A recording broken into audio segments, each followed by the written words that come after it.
kasih teman-teman media. Bismillahirrahmanirrahim. Saya Lutfi Agizal. Saya selaku anak bangsa generasi remaja. Maksud dan tujuan saya kesini adalah bukan untuk memperkeruh suasana. Bukan. Maksud tujuan saya adalah meluruskan berita yang ada bahwa saya melaporkan kepada Komnas Perlindungan Anak maupun KPAI. Saya datang sini memberikan sebuah statement kalau saya memberikan surat permohonan menjadi narasumber.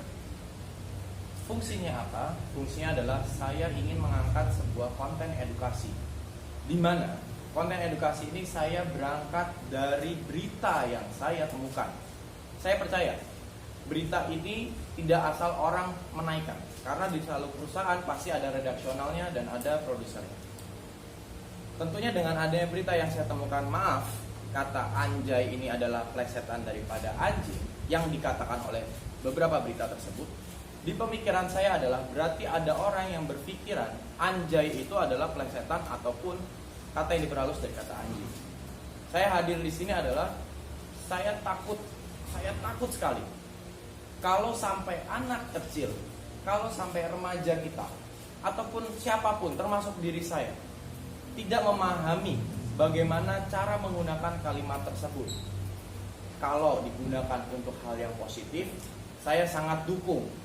Tapi tolong diingat, kalau itu menjadi permasalahan untuk merendahkan martabat seseorang, menjadikan seseorang itu sakit hati, tersinggung, saya di sini hadir untuk memberikan wawasan ini. Jadi saya sama sekali tidak pernah melarang ya menggunakan satu kata itu, tidak. Ketika memang pengen digunakan silahkan go ahead. Tapi please, saya mohon ajari sesuatu hal yang baik. Gunakan kalimat kata itu menjadi kalimat-kalimat yang positif dan jangan jadikan kalimat negatif. Karena apa? Saya menemukan di depan mata kepala saya sendiri ada anak kecil usia 5-8 tahun, Pak. Maaf, Pak. Saya selalu emosi, Pak, kalau mendengar kata itu karena saya ngeliat sendiri di depan mata saya, Pak, anak kecil usia 5-8 tahun lagi belajar naik sepeda. Ketika dia jatuh, temannya bilang begini, hahaha, syukurin kamu jatuh anjay.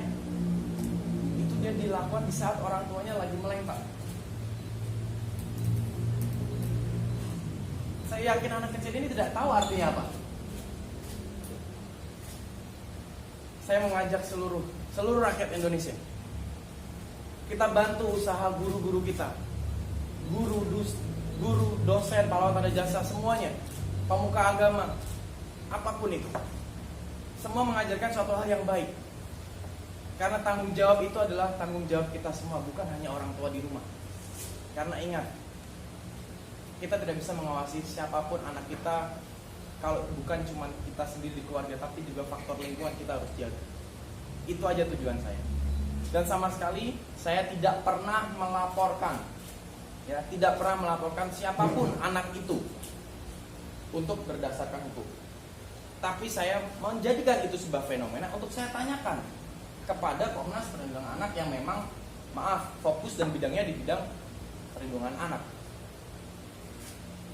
Sebenarnya ketika hal ini terjadi, konsultasi saya dengan Pak Aris, kita bisa share.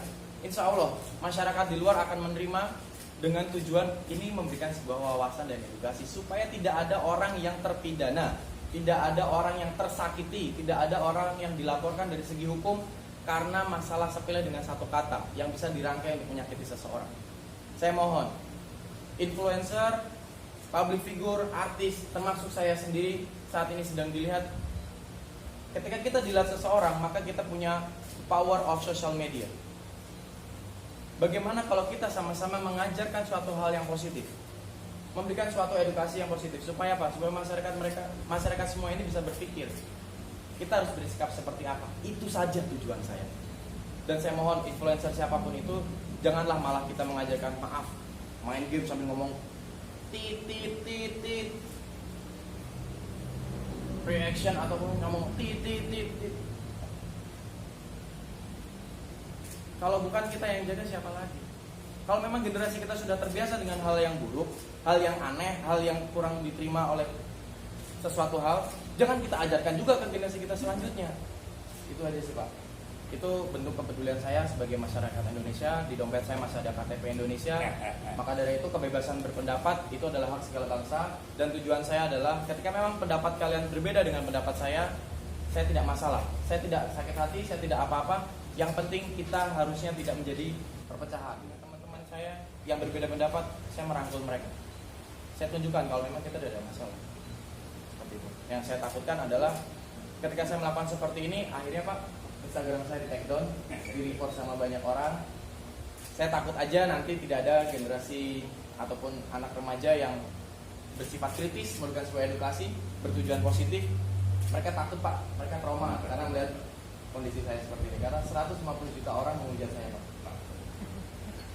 Baik, saya kira itu keterangan beliau dan karena waktu juga singkat, tapi sudah jelas maksud kehadiran beliau ke tempat ini sekali lagi untuk bertukar pikiran, meluruskan berita-berita supaya mengarah pada penggunaan istilah apapun menjadi edukasi yang baik sebagai bagian dari komitmen beliau untuk memberikan edukasi kepada anak-anak kita.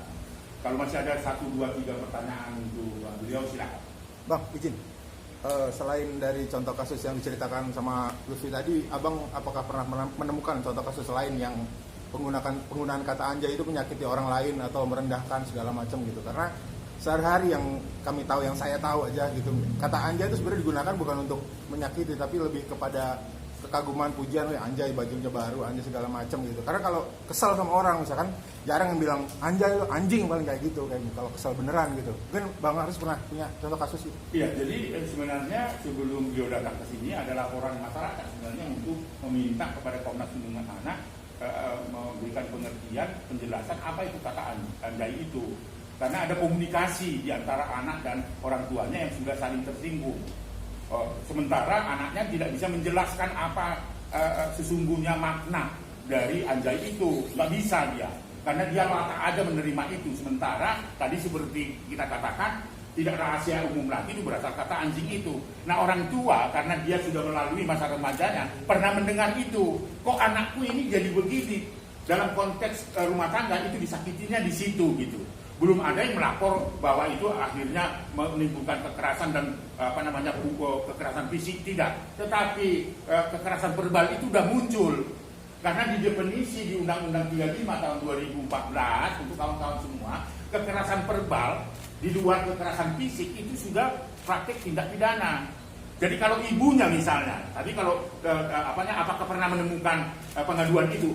Pengaduan langsung tidak, tetapi keluhan keluarga itulah yang kita kumpulkan sehingga kita mencari tahu apa itu latar belakang menggunakan kata anjay itu, gitu loh. Jadi belum ada laporan.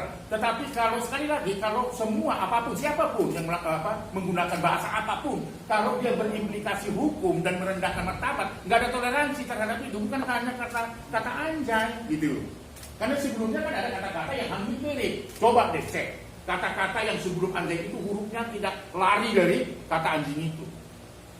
Gitu loh. Jadi itu menurut saya jadi tepat sekali kan Komnas Perlindungan Anak kan tidak, ya namanya juga Komnas Perlindungan Anak tidak akan mungkin mempidanakan orang gitu walaupun dia menggunakan kata itu, tapi meluruskan jangan gunakan itu karena itu adalah bahasa yang mengarah pada merendahkan martabat. Nah kan gitu ya. Orang tua juga dijelaskan seperti itu. Terima kasih kepada seluruh rakyat Indonesia atas perhatiannya tentang apa yang saya angkat. Saya mohon maaf apabila yang saya angkat ini meresahkan kalian, membuat pergesekan kalian, membuat rasa tidak nyaman di hati kalian, menyakiti hati kalian. Saya minta maaf, berkali-kali saya minta maaf. Karena tujuan saya bukan untuk itu. Tujuan saya adalah bukan sebuah edukasi. Saya mohon sekali, tolong ambil sisi positifnya dari apa yang saya berusaha bawa ini, tinggalkan sisi negatifnya. Dan ini juga menjadi pembelajaran untuk diri saya lagi. Karena menjadi manusia itu bukan dulunya siapa kita, dulunya bagaimana kita, dulunya bagaimana sifat kita, tapi ke depan kita seperti apa. Hari besok harus lebih baik dari hari selanjutnya. Terima kasih. Saya pamit untuk mengakhiri kisah edukasi anjay. Terima kasih Pak Aris menutup last statement edukasi ini, dan saya izin untuk memberikan apa yang saya tadi edukasikan di dalam, bertujuan untuk menutup dan meluruskan ya Pak ya. Setelah ini saya tidak akan membahas lagi secara lebih dalam dari sudut pandang yang lain. Tapi ketika memang ada negara, instansi, ataupun siapapun yang ingin membahas lebih lanjut, itu adalah hak mereka. Saya hanya anak bangsa yang berusaha menjadikan itu baik. Terima kasih. Baik, terima kasih kawan-kawan sudah menyempatkan siang ini hari istirahat kita. Sekali lagi terima kasih Pak yang hadir di Rumah Anak Indonesia. Sekali lagi salam anak Indonesia terlindung.